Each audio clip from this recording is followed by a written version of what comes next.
Aqui você tem lugar, aqui você tem perdão. A casa de Deus é assim, aqui Deus dá salvação. Aqui você vai cantar, também vai poder sorrir. A casa de Deus é assim, aqui você vai servir. Você vê o amor de Deus, você vê a luz. A casa de Deus é assim, aqui você vê Jesus. Aqui Deus vai perdoar, também vai justificar. A casa de Deus é assim, aqui Deus não vai chamar. Aqui vai poder servir, também vai poder amar. A casa de Deus é assim, aqui você tem lugar. O sonho de pecador, você vai poder sonhar. O sonho de Deus tem Jesus, aqui você tem lugar. Na presença de Deus, todas as pessoas têm o seu lugar. Esse Deus que quer que nós estejamos na sua presença durante todos os dias da nossa vida. E a maneira privilegiada que nós temos para estar na presença de Deus é através da oração. Por isso eu convido quem puder que se coloque de pé, para termos um momento de oração ao nosso Deus.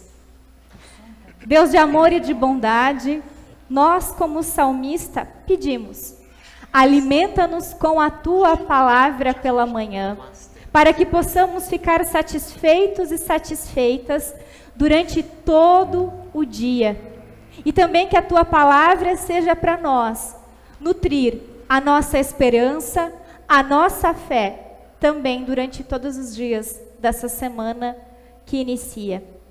Nós te pedimos, Deus de bondade, que o teu Santo Espírito abra nossos ouvidos, mentes e corações para ouvir a tua palavra, para ouvir a tua orientação e para deixar que a tua palavra sempre de novo nos permita olhar para dentro de nós, reconhecer a nossa humanidade e reconhecer que precisamos da tua graça e da tua bondade para mudar nossos hábitos e para experimentar novidade de vida. É em nome de Jesus Cristo que nós oramos. Amém. Amém. Vocês podem se sentar e nós cantamos o hino Eu Quero Ser. Eu quero ser Senhor amado, como vaso nas mãos do oleiro. Quebra minha vida e faça de novo. Eu quero ser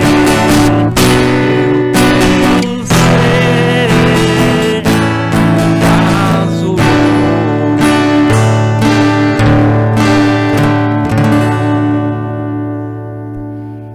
Querido irmão, querida irmã em Cristo. Quero iniciar a pregação de hoje usando uma expressão que, quem sabe, você também já utilizou ou utiliza no seu dia a dia, que é dizer: a é força do hábito. Você já utilizou essa expressão em algum momento da sua vida? Eu, por diversas vezes, já utilizei essa expressão. E eu utilizo a expressão é força do hábito para falar de algo que eu faço por causa de uma mania, de coisas que eu faço sem pensar. Às vezes, Eu uso a expressão é força do hábito para justificar comportamentos, para que as pessoas também sejam mais tranquilas, para dizer assim que foi algo que eu fiz sem pensar. Então, que a pessoa não é para dar muita bola, para não levar muito em conta aquilo que eu fiz. A expressão é força do hábito fala de coisas que nós fazemos no piloto automático. E às vezes de coisas que nós fazemos, inclusive até sem perceber. As manias que nós temos são chamadas de hábitos. E os hábitos, eles estruturam a nossa rotina e definem decisões que nós tomamos ou deixamos de tomar, de forma consciente ou até de forma inconsciente. A expressão é força do hábito. Além de justificar coisas que nós fazemos, movidos e movidas pelo nosso hábito, ela demonstra que os hábitos têm um poder enorme, uma força enorme em nosso dia a dia. E é por isso que, inspirada pelo livro A Força do Hábito, que eu mostrei na semana passada, vocês também podem pesquisar na internet, botar lá Força do Hábito. Inspirada por esse livro, é que no mês de fevereiro, nós, como paróquia, iniciamos a nossa conversa na semana passada sobre o tema hábitos de fé. Eu preciso? Porque se os hábitos do dia a dia têm um enorme poder em nossa vida, também hábitos de fé são importantes e têm o poder de nos ajudar a cuidar da nossa fé no dia a dia. Mais do que olhar para os nossos hábitos de fé e perceber que eles são importantes, sobre isso nós também falamos na semana passada, de perceber que os hábitos de fé são de extrema importância. Nós também conversamos sobre a necessidade que cada um e cada uma tem de agregar novos hábitos de fé na sua vida. E de buscar não só agregar num dia, mas de procurar maneiras de cultivar esses hábitos não só no mês de fevereiro, mas começar em fevereiro e chegar lá em dezembro cultivando esses hábitos de fé. Quem sabe você, ao ouvir a perspectiva de novos hábitos e hábitos de fé, pode sentir uma grande empolgação, dizer, nossa, que legal, agora a igreja vai falar sobre hábitos e vai me ajudar a viver a minha fé no dia a dia de uma forma mais prática e mais concreta. Vai dar, quem sabe, umas dicas, assim como a gente dá dica de receita de bolo, né? Agora a igreja vai dar dicas de receitas de como viver a fé, como adquirir hábitos de fé no dia a dia.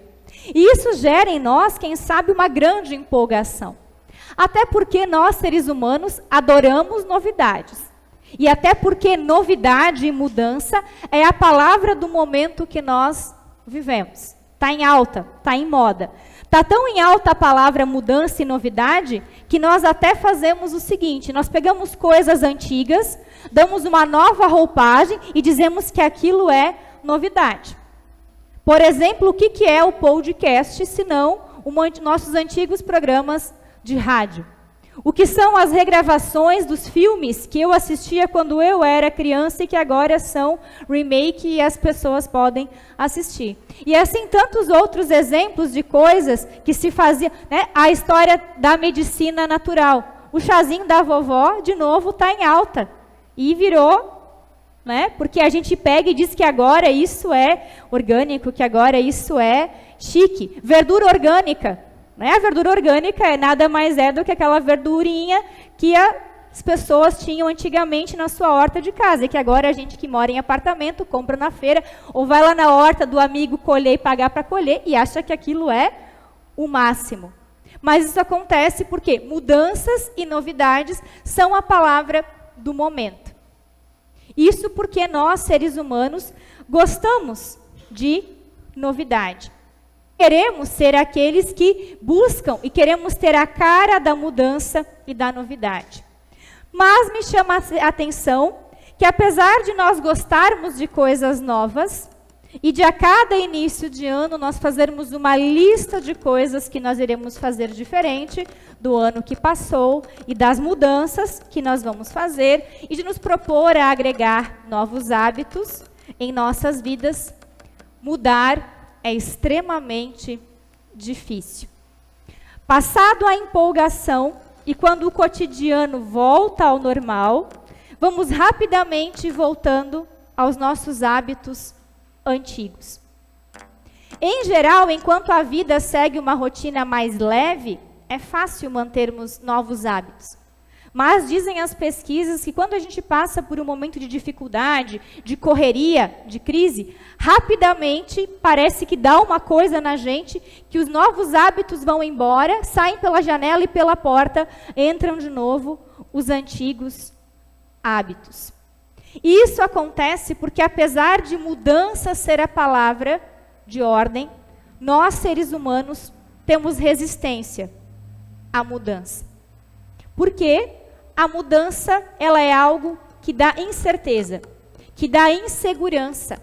Ela nos tira a estabilidade. E nós precisamos aí repensar aquilo que nos trouxe até aqui. Porque mesmo que a forma que eu fazia, de repente não era boa, não era saudável, estava me fazendo mal, mas era dessa forma que eu sabia viver. E agora existe uma outra forma que eu não sei viver, que pode até ser melhor, mas num primeiro momento, me dá insegurança, incerteza e medo.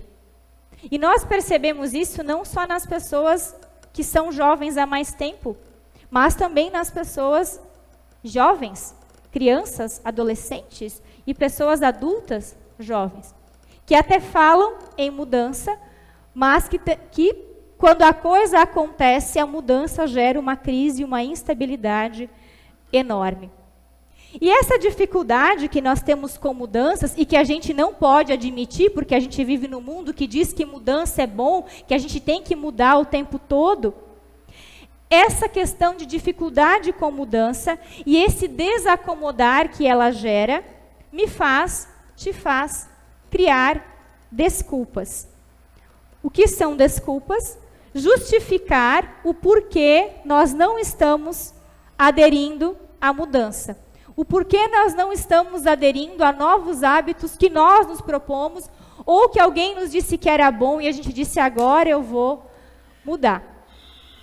Desculpas são as formas que nós arranjamos para justificar para as outras pessoas, mas também para nós mesmos e mesmas, para dizer assim, eu não mudo não porque eu estou com dificuldade, não porque está me desacomodando.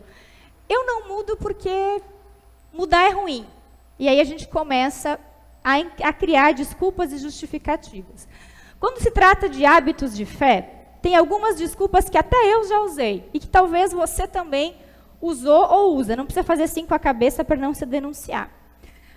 A primeira desculpa que eu já usei e quem sabe você já usou para não aderir a hábitos de fé é não tenho tempo. Minha vida é muito corrida, não tenho tempo. Uma outra é dizer, viver a fé no dia a dia se eu não tenho tempo é muito difícil. Eu não sei como fazer. Ou então, o horário das atividades que a igreja propõe não facilita, é ruim. Não consigo ter hábitos de fé e viver experiência comunitária porque a comunidade é muito longe da minha casa. Ou dizer, eu oro em casa. Ou, Deus sabe o que eu preciso. Não vou aderir a hábitos de fé porque isso não é divertido. Ou pessoas que dizem, não frequento igreja nenhuma porque Deus é um só. E aí não preciso me vincular.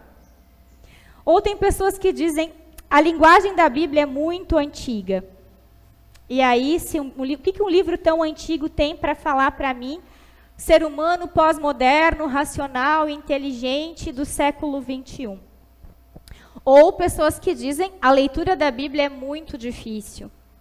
Outras que dizem, não sei orar. Ou outras que oram às vezes e cansam porque diz, eu peço, e parece que eu peço uma coisa e parece que Deus é a velha surda da Praça Nossa e faz justamente o contrário. Parece que Deus não me ouve. Talvez você já teve essa sensação. Eu, por vezes, já tive. Ou então, não frequento aquela comunidade porque uma vez aconteceu tal coisa. E aí não vou mais. Ou, não vou lá por causa do fulano ou da fulana, que uma vez me disse uma coisa e por isso eu não vou mais lá. Não crio hábitos de fé por causa do trabalho. Não crio hábitos de fé porque estou estudando. E aí tem trabalho, estudo. E se sou uma pessoa com filhos, não vou lá por causa dos meus filhos. E agora, a gente tem uma desculpa que nós respeitamos muito e entendemos, mas que existem pessoas que dizem, não vou ou não faço isso por causa da pandemia. Mas só tem pandemia na igreja.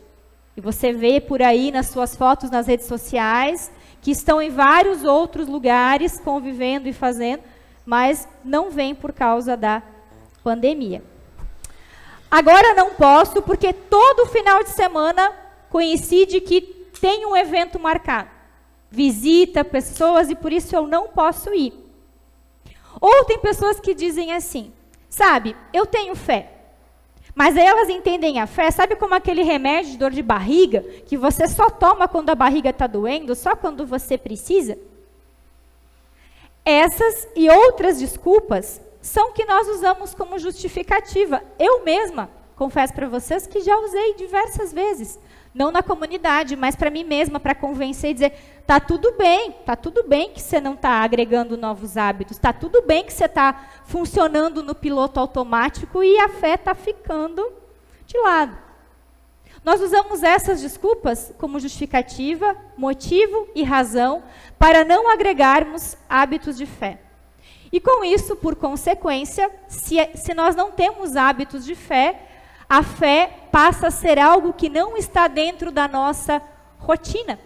E passa a ser algo que rapidamente a gente deixa lá guardado na estante como remédio de barriga, que a gente ora para não usar. Né? E só usa quando precisa. Talvez você pode pensar, e eu também já pensei, que usar desculpas e boas justificativas para não viver a fé, para não cultivar hábitos de fé, seja algo desse tempo. Eu já ouvi pessoas dizer, não, porque essa geração não quer nada com nada, porque esses jovens não querem saber, porque no meu tempo era diferente. Vou dizer que até eu, nos meus quase 2 anos, já usei esse argumento, de dizer, quando eu tinha 8 anos, era da minha filha, eu não fazia isso. Até perguntar para minha mãe, e a minha mãe dizer, sim, você fazia, mas você não lembra, porque já passou. Né? Mas nós temos sempre essa impressão de que os problemas de hoje são problemas de hoje, não são problemas do passado. São problemas do momento que nós estamos vivendo, desse mundo moderno, maluco, fora do controle, fora da curva. Mas tenho que dizer para vocês, e tive que dizer para mim mesma, ao preparar a mensagem desse culto, que não é bem assim. Já no tempo da Bíblia, as pessoas davam desculpas para justificar o não acolher e o viver a fé presenteada por Deus. E o próprio Jesus se deu conta disso, e por isso ele dá uma chamadinha, na real, uma chamadona de atenção nas pessoas. E Jesus faz isso do jeito que só Jesus sabe fazer, de um jeito amoroso, pedagógico, próximo para as pessoas entenderem, mas que vai lá, bem no ponto que precisa, através de parábolas, que eram histórias, através de coisas do dia a dia que Jesus contava para falar do reino de Deus, para falar como Deus era, para falar do que era necessário para viver a fé em Deus. E por isso eu compartilho contigo a palavra do Evangelho de Lucas, capítulo 14, versículos 16 até o 24. Um dos que estavam à mesa ouviu isso e disse para Jesus, felizes os que irão sentar-se à mesa no reino de Deus. Então Jesus lhe disse, certo homem convidou muita gente para uma festa que ia dar. Quando chegou a hora, mandou o seu empregado dizer aos seus convidados, venham, que tudo está pronto. Mas eles, um por um, começaram a fazer o quê? Dar desculpas. Um dizia, comprei um sítio e tenho que ir lá dar uma olhada no sítio. Peço que me desculpe. Outro disse, comprei 5 juntas de bois e preciso ver se trabalham bem. Peço que me desculpe. E outro disse, acabei de casar e por isso não posso ir. O empregado voltou e contou tudo ao patrão. E ele ficou com muita raiva e disse, vá depressa pelas ruas, pelos becos da cidade e traga os pobres, os aleijados, os cegos e os coxos. Mais tarde o empregado disse, patrão, já fiz o que o senhor mandou, mas ainda está sobrando lugar. Aí o patrão respondeu, então vá pelas estradas e pelos caminhos e obrigue os que você encontrar ali a virem, a fim de que a minha casa fique cheia. Pois eu afirmo a vocês que nenhum dos que foram convidados provará o meu jantar. Duras essas palavras de Jesus, né? Para dizer o quanto desculpas são um problema e o quanto desculpas, na real, servem só para mostrar a nossa dificuldade de acolher o convite que Jesus nos faz. No contexto em que essa parábola está inserida, Jesus Cristo justamente estava falando para as pessoas, tanto no trecho bíblico anterior a essa perícope e também no trecho bíblico posterior, Jesus está falando justamente sobre acolher o convite do reino de Deus, ou seja, sobre acolher o amor e as dádivas de Deus em sua vida. O que é necessário fazer para acolher o reino de Deus?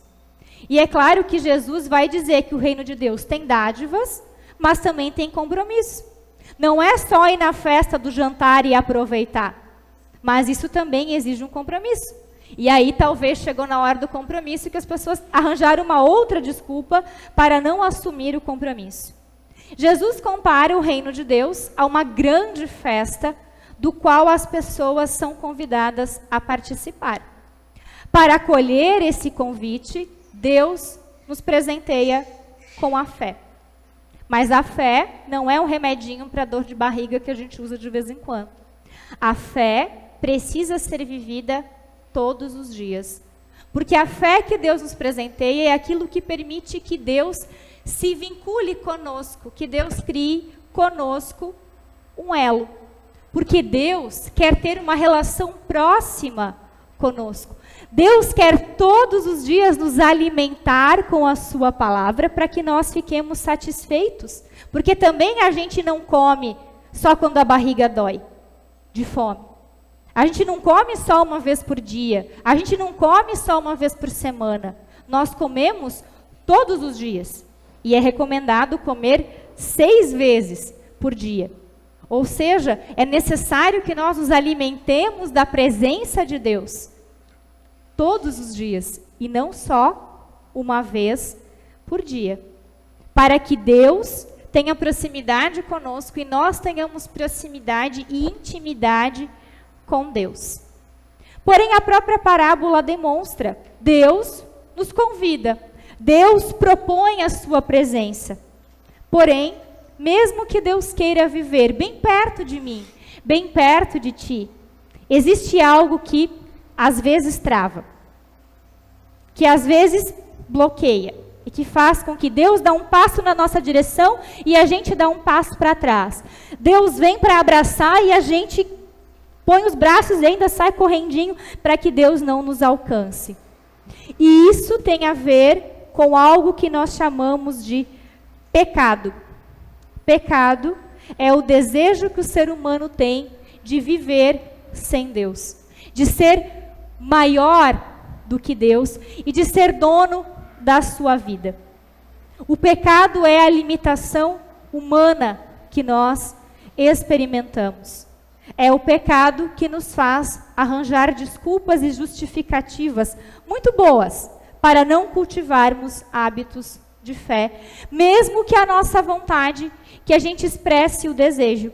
Porque como o próprio apóstolo Paulo lembra, lá em Romanos capítulo 7, versículo 19b, o bem que eu quero fazer, esse eu não faço, mas o mal que eu não quero, esse eu faço.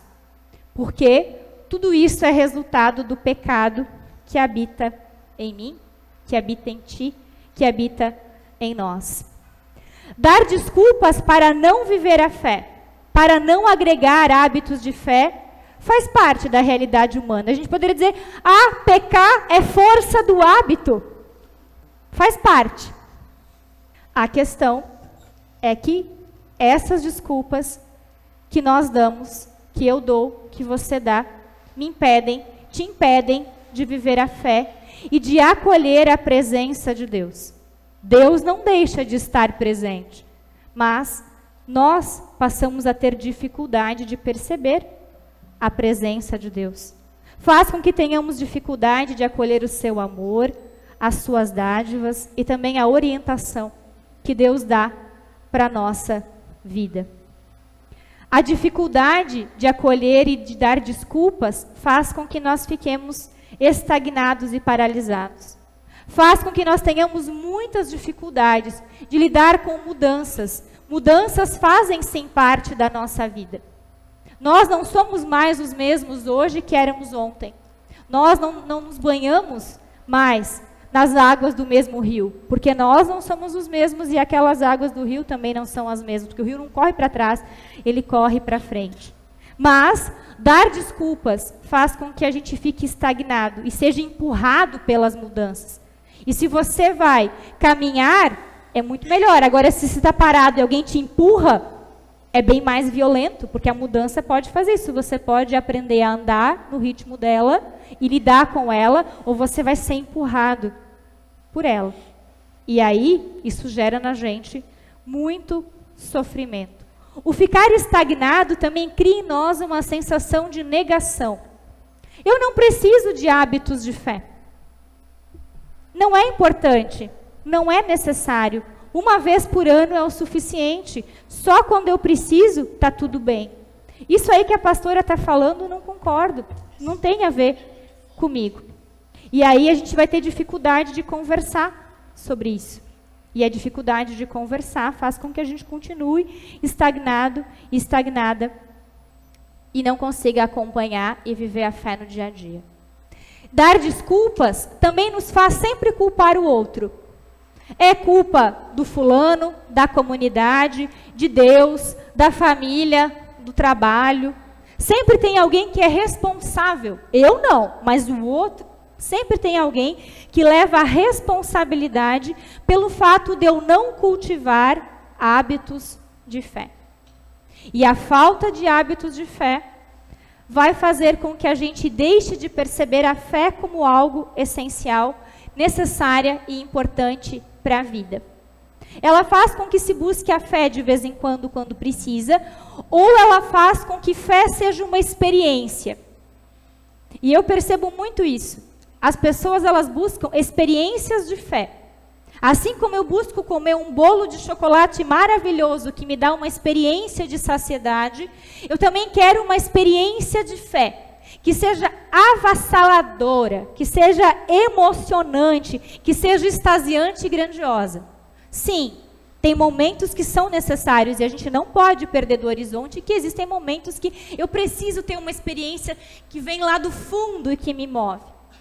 Mas não vai ser assim todo dia. Né? Se você brincar com uma criança de roda todos os dias, aquilo deixa de ser novidade. Vou dar um exemplo. Verônica, minha filha, adora jogar videogame. No período escolar, o combinado é que videogame é só no final de semana. E aí, no sábado e no domingo, jogar videogame era o que tinha de melhor. Mas aí, quando entraram as férias, era final de semana todo dia. E aí, quando chegou lá no sexto dia, jogar videogame não era mais legal. Ela queria uma experiência mais extasiante, mais avassaladora do que jogar videogame. O mesmo também acontece quando nós queremos sempre uma experiência de fé, que seja avassaladora, porque vai chegar um momento que a gente não consegue mais construir uma experiência. A gente vai estar sempre querendo mais. Nunca vai estar satisfeito e vai ter sempre uma sensação de vazio. De que Deus não me responde, de que Deus não opera o milagre, de que as coisas não acontecem. Bem, desculpas são resultado do pecado humano. São força do nosso hábito de pecar. Pecado é algo ruim. Sempre quando fala, vou fazer agora um pecado, a pessoa já vai se justificar para dizer que coisa boa não vem por aí. Ela é algo ruim que eu, que você, que nós como humanidade fizemos. Mas aí, o que fazer então? É força do hábito. E agora? Hábitos são poderosos? É o mal que habita em mim. É o mal que eu não quero fazer e eu faço. E aí? O que nós podemos fazer? O que eu posso fazer? Você pode fazer? Nós podemos fazer então. E aí, nós podemos sim buscar solução e resposta na presença de Deus, que se revela até nós através da sua palavra. Palavra viva, que é Jesus Cristo, palavra viva do qual nos conta a Escritura, a Bíblia. Palavra bíblica que compartilho com você.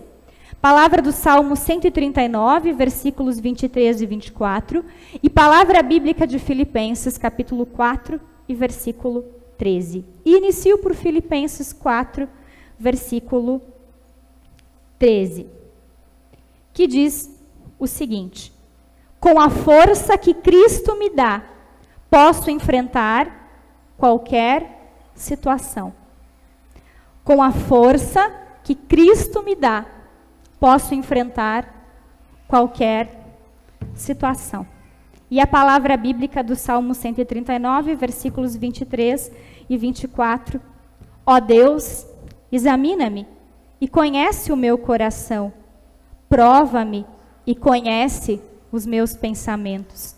Vê se há em mim algum pecado e guia-me pelo caminho correto. Em Filipenses, Paulo mostra de que quando eu não tenho mais força para controlar o meu hábito de pecar, eu busco força em Jesus Cristo. Porque Ele é a fonte do perdão. Ele é a fonte da salvação. Ele é todo bondade e assume o meu pecado para que eu possa experimentar vida nova. É a força que está em Cristo que me dá coragem e inspiração para enfrentar o meu pecado e para me colocar diante da presença de Deus. O Salmo 139, ele é o salmo que diz, o salmo da presença de Deus. Porque no Salmo 139, o salmista mostra que Deus nos conhece. Ele sabe quando nós estamos sentados, quando nós estamos de pé. Deus nos criou, Ele sabe onde está cada corzinha, cada fiozinho branco do nosso cabelo, cada manchinha que a gente tem e que a gente esconde. Deus sabe porque Ele nos criou. E o salmista também diz, se Deus me conhece, se Deus te conhece, Ele sabe das nossas qualidades, mas Ele também sabe da nossa humanidade, da nossa imperfeição. E quando nós estamos na presença de Deus, essa humanidade, essa imperfeição, ela também é revelada. E isso é um grande desafio. Na presença de Deus, nós recebemos a oportunidade de reconhecer que o pecado faz parte da nossa vida. E que quando nós temos dificuldade com algo, a nossa reação vai ser dar desculpas para justificar. É reação, é efeito colateral da nossa realidade pecadora. Mas na presença de Deus, a gente cria coragem para reconhecer e saber, Deus me conhece, me ama e me aceita com a minha limitação. Ela faz parte de mim. Mas não é só reconhecer e dizer, é força do hábito. Faz parte de mim. Não é só isso. Na presença de Deus, além de reconhecer a nossa limitação, nós recebemos o compromisso de compartilhar com Deus a nossa limitação e de pedir que Deus nos perdoe, que haja o nosso arrependimento, para que na presença de Deus encontremos perdão e possibilidade de mudar coisas que precisam ser mudadas em nós. Na presença de Deus, nós sempre de novo vamos encontrar motivação de arrependimento, de perdão e de fazer diferente do que nós fizemos no dia de ontem. E aí vamos encontrar força e orientação para cultivarmos os nossos hábitos de fé. E quando nós reconhecemos que novos hábitos de fé são importantes. Quando nós reconhecemos a nossa dificuldade de mudar e sabemos que encontramos força no perdão de Deus, é que nós estamos preparados e preparadas para continuar a nossa conversa sobre hábitos de fé. E é por isso que na semana que vem eu te convido a estar comigo nessa celebração, a estar comigo reunido e reunida através da palavra de fé, da palavra de Deus, para que a gente possa em conjunto descobrir e compartilhar exercícios que podemos agregar no nosso dia a dia para cultivar hábitos de fé. Coisas que podem nos ajudar a não dar tantas desculpas ou agregar hábitos de fé no nosso dia a dia. Então fica o convite, próximo culto, para que você possa estar de novo, ou de maneira presencial, ou de maneira virtual, conversando comigo, para que a gente possa estar conversando como irmãos e irmãs na fé, sobre hábitos de fé, sim, nós precisamos, e sobre que exercícios nós podemos agregar no nosso dia a dia para termos hábitos de fé. Prometo que não vou ensinar alongamento nem fazer ginástica, porque não sou muito boa nisso. Vou ter, de fato, dicas sobre de que maneira eu tenho feito no meu dia a dia para manter hábitos de fé. E aí quero compartilhar contigo. Quem sabe até você pode compartilhar em casa, ou então no seu Facebook, ou em qualquer outro, ou mandar dizer, pastora, eu faço isso para ajudar a minha fé. E a gente pode colocar em conjunto na próxima celebração. Então, que Deus continue nos dando força para falar sobre os nossos hábitos de fé, para termos empolgação de agregar hábitos de fé. E quando a nossa natureza pecadora nos fizer dar desculpas, que Deus também nos dê força para reconhecer que estamos dando desculpas e nos anime a nos mantermos firmes em viver a fé que Ele nos presenteia no dia a dia. Para que a cada dia Deus possa nos alimentar com o seu amor, para que fiquemos satisfeitos durante todo o dia. Amém. A esse Deus, eu te convido a cantar comigo, também como forma de confissão de fé.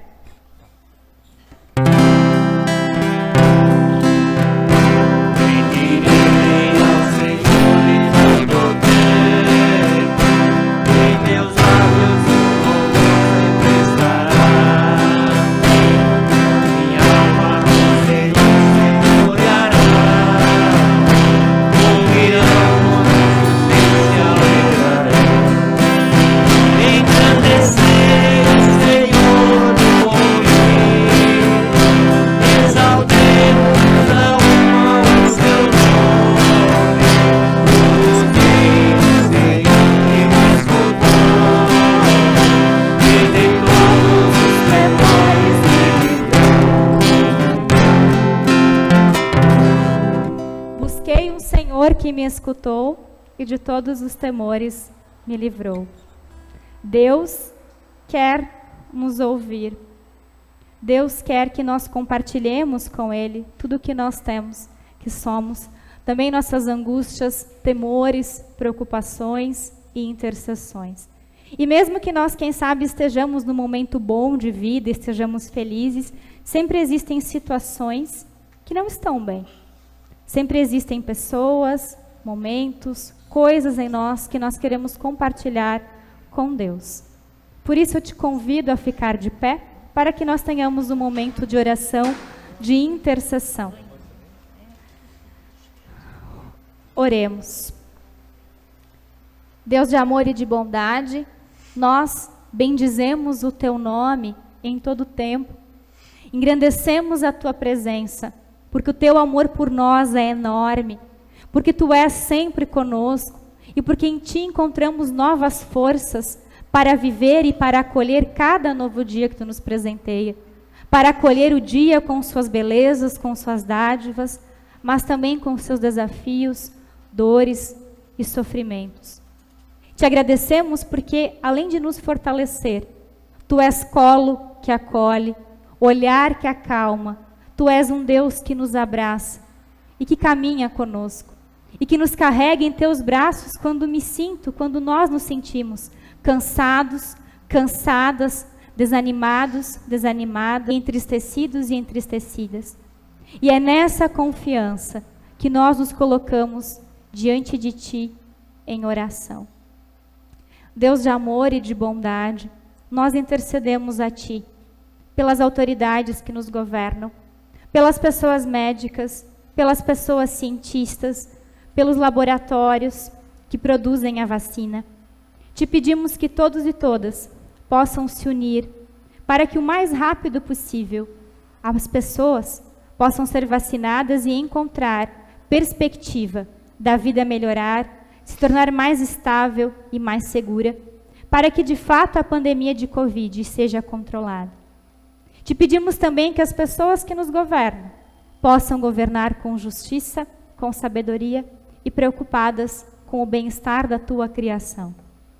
Nós te pedimos, querido Deus, pela Tua igreja nesse mundo, para que ela seja espaço de cuidado, para que ela motive as pessoas a viverem hábitos de fé, e para que além de hábitos de fé, elas também possam, a partir da fé, cultivar hábitos de amor, de cuidado, de gratidão e de alegria.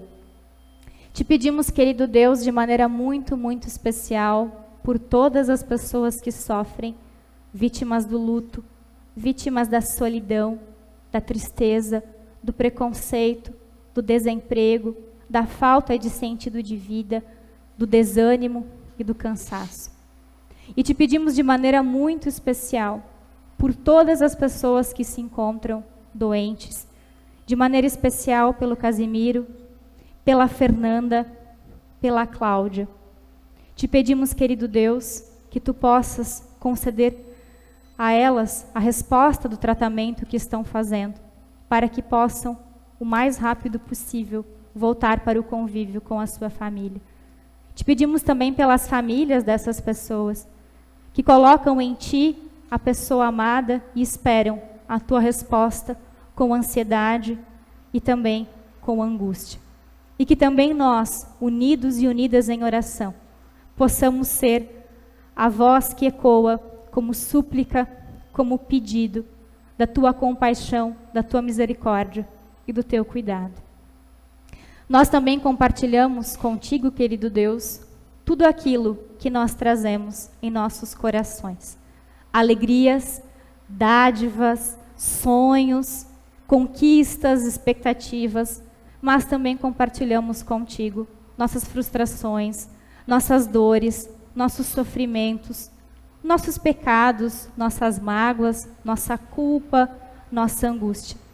E fazemos isso quando oramos em conjunto, dizendo: Pai nosso que estás nos céus, santificado seja o Teu nome. Venha o Teu reino, seja feita a Tua vontade, assim na terra como no céu. O pão nosso de cada dia nos dá hoje, e perdoa-nos as nossas dívidas, assim como nós também perdoamos aos nossos devedores.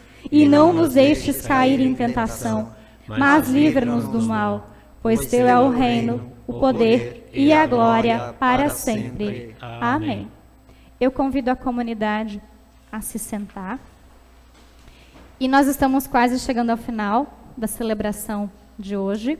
Mas antes, compartilho contigo alguns avisos comunitários e vou pedir um help para o Diácono Jaime se eu me esquecer de algum. Nós, então, convidamos você para os próximos cultos que teremos em nossa paróquia na semana que vem. Dia 20, às 18 horas, culto na Comunidade dos Apóstolos. E dia 21, culto aqui, então, nessa comunidade, às 9 horas da manhã, com transmissão via Facebook, onde então nós vamos continuar conversando sobre novos hábitos de fé, 2 pontinhos, exercícios, mas não vai ser fazer ginástica, prometo para vocês. Diácono Jaime, tinha mais algum aviso que você pediu? O jejum diaconal, né? Já falamos de exercício, eu vou falar de dieta, né? Dieta, né? Então, na próxima quarta-feira, é quarta-feira de cinzas. E nós, então, iniciamos o período da Quaresma, que é um período de preparação para a Páscoa. Quaresma é um tempo de parada, é um tempo de mais oração, e não é à toa que nós estamos falando de hábitos de fé antes da Quaresma, e quase em meio à Quaresma, é intencional. E um dos convites que a igreja nos faz é fazer jejum. Mas calma, não é ficar sem comer, porque saco vazio não para em pé e a gente fica num mau humor danado. Não é essa a proposta. A proposta do jejum é que a gente pense assim: se existe algo em nossa vida que está em excesso, que está em demasia, que fazemos muito. Por exemplo, acho que estou comendo muito chocolate. Acho que estou reclamando demais. Acho que estou muito tempo na tecnologia. Acho que estou sempre correndo muito. Não só de correr, mas de estar sempre no agito. Ando muito ansioso e ansiosa. E aí você escolhe uma dessas coisas que está muito em excesso e você decide que por 40 dias você vai reduzir. Se possível, tentar ficar sem. Mas, se não reduzir, já é uma grande coisa. E aí, se essa redução for algo alimentar, que você vai deixar de comprar, você vai economizar esse dinheiro. E ao invés de você usar esse dinheiro para comprar uma outra coisa para você, o convite que a gente faz é que você use esse dinheiro para ofertar para o jejum diaconal, que tem como objetivo ajudar um Instituto Luterano Campos Verdejantes, que fica em Campo Alegre, e que o objetivo desse instituto é acolher pessoas com deficiência. Isso, e também pessoas adultas com deficiência que perdem as suas famílias e que não tem quem cuide delas. E aí precisam de um espaço para serem cuidadas. E aí, através da nossa oferta do jejum, a gente vai estar ajudando que esse espaço possa ser finalizado e que possa também ser mantido. Se o seu jejum vai ser de reclamação, aí você faz um cálculo lá. Cada vez que eu não reclamar, eu coloco no cofrinho R$1, 50 centavos, R$100. Aí você pode ver quanto é a sua reclamação, né? Cada hora a menos que eu fiquei no celular, eu posso... Aí você estipula cada um quanto puder dar, né? E quanto achar que for de coração. Aí você vai botando lá. Depois da Páscoa, você pode trazer no culto. Ou então na secretaria da paróquia, que a gente vai ofertar, então, para o Instituto Luterano Campos Verdejantes. Então, fica o convite. No próximo culto, a gente vai lembrar de novo, né? Mas porque na quarta-feira de cinza, então, inicia o tempo da Quaresma. Também quero fazer um convite a longo prazo. Eu sei que a gente está planejando devagar, porque a vida muda muito rápido, mas no dia 18 de abril, nós teremos o nosso Dia do Pastel da Comunidade, Ilha da Figueira. Depois de muito pensar, muito conversar, o presbitério decidiu que faremos sim o Dia do Pastel. É o mesmo dia que vai correr, a gente vai correr atrás, né? Corre o sorteio da nossa rifa da comunidade. Como vai funcionar, a gente ainda vai explicar, vai depender muito como vão estar as leis e os decretos vigentes. Se vai ser presencial, se vai ser delivery, se vai ser drive-thru, isso tudo nós vamos ver conforme vai acontecer. Mas estaremos, então, divulgando que o Dia do Pastel vai acontecer. Aceitamos também doações para a realização do Dia do Pastel. E também que vocês comprem, né? Na minha opinião, o melhor pastel que eu já comi na minha vida, mas eu sou suspeita para dizer, né? Então, a gente foi de comer pastel, né? Diácono Jaime disse, poxa, que saudade dos pastéis feitos aqui na nossa paróquia, né? Então, não vamos perder essa oportunidade, porque mesmo que é jejum, a gente pode comer pastel. Não faça jejum de pastel, né? Mas já vai ter passado a Quaresma, né, diácono? Então, pode fazer, ó. Até vai dar certo. Se ficar 40 dias sem comer pastel, vai ser o dia lá de matar a saudade. Certo? Então, fica já a motivação para vocês já gravarem aí 18 de abril. Os horários, as coisas a gente ainda vai divulgando via rede social. Compartilhamos ainda que as ofertas do culto de hoje, elas são destinadas para o trabalho da comunidade local. A nossa comunidade que vem se empenhando em sempre fazer melhorias e também melhorias de estrutura para que a gente possa cada vez estar mais conectado e conectada com você em todos os lugares e momentos da sua vida. Para isso é necessário também a sua oferta, mas também é necessário, assim como a gente na nossa casa precisa cuidar e manter, também a nossa comunidade, a casa de Deus, tem que ser mantida. E nós contamos, então, com a sua oferta, que não é recolhida, mas vocês podem colocar ao final, nos cestinhos, lá na porta do fundo, ou também na porta à minha direita. E você de casa pode ligar para a Marili ou mandar um WhatsApp, 33710421, para também poder fazer a sua oferta. E nós agradecemos as ofertas e as pessoas doadoras. Aviso todos dados, acho que não esqueci nada. Tudo avisado? Ótimo. Se eu esqueci, depois vai via Facebook, via WhatsApp. Vocês podem me ligar e dizer que aí a gente arranja uma forma de divulgar. Estamos chegando ao final do nosso culto. E agora partimos daqui, alimentados e alimentadas pela palavra de Deus, para estarmos satisfeitos durante todo esse dia, mas também guardadas pela bênção de Deus. E aí eu convido quem puder que se coloque de pé para receber a bênção do nosso Deus. Que diante dos teus pés sejam planos os caminhos, e que o vento sopre a teu favor. Que a luz do sol sempre aqueça o teu rosto, e que a chuva molhe os teus campos. E até que voltemos a nos encontrar. Deus te guarde, Deus nos guarde no calor do abraço dele. Que assim te abençoe o Deus, Pai, Filho e Espírito Santo. Amém. Amém. Que vocês possam ir na paz de Deus, que vocês em casa fiquem na paz de Deus, e que tenhamos um abençoado e lindo domingo e também abençoado início de semana. Ouçamos ainda o pós-lúdio.